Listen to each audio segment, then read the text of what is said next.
Good afternoon అందరికీ. ఈరోజు speciality వచ్చేసి మన జాతీయ గీతం రాసిన గొప్ప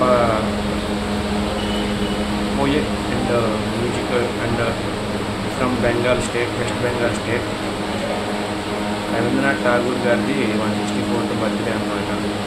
మనం ఇప్పుడు జనగణమన పాడుతున్నామంటే ఆయన చదివే అనమాట. వందే మాత్రం వచ్చేసి ఆల్రెడీ నేను పెట్టాను కానీ నేను తెలుగులో పెట్టాను, బకింగ్హామ్ చిత్రం నుంచి రాశారనమాట.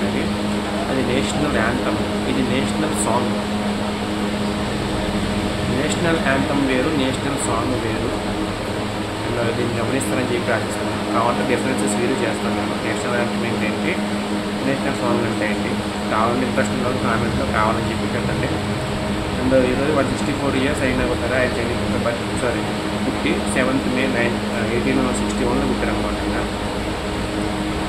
ఇప్పటికీ ఆయన గుర్తు చేసుకుంటున్నామంటే ఆయన చేసిన పోరాటం కావచ్చు, ఆయన చేసిన పనులు కావచ్చు, ఆయన చేసిన రచనలు కావచ్చు, బ్రిటిష్ వాళ్ళ టైంలో ఆయన చేసిన నిరంతర కృషి కావచ్చు, అంత గొప్పగా మనం ఆలోచించుకోవచ్చు. ఆయన పుట్టిన చనిపోయింది వచ్చేసి 1941 చనిపోయారనమాట. సో జోహార్ సార్, అమ్మలాగే. And thank you so much. Salute to you and salute to Bharat.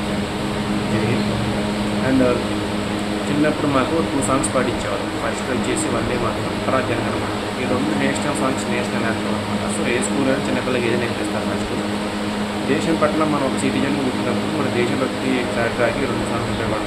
ఇక్కడ ఎట్లా అయితే మనకి పాకిస్తాన్ వేరే సాంగ్ ఉందో, లేదంటే సిరియాకి వేరే సాంగ్ ఉందో, ఫ్రాన్స్కి వేరే సాంగ్ ఉందో, బంగ్లాదేశ్కి వేరే సాంగ్ ఎలా ఉందో, ఇలా చెప్పుకున్న పోతే చాలా కంట్రీస్ ఉన్నాయి. అన్నింటికి వేరే సాంగ్స్ ఎలా ఉంటాయి. మన ఇండియాకు కూడా ఈ సాంగ్ అనమాట, నేషనల్ సాంగ్.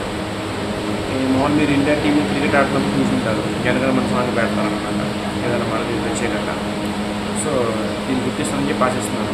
రవీంద్రనాథ్ ఠాగూర్ గారికి once again thank you so much. Thank you.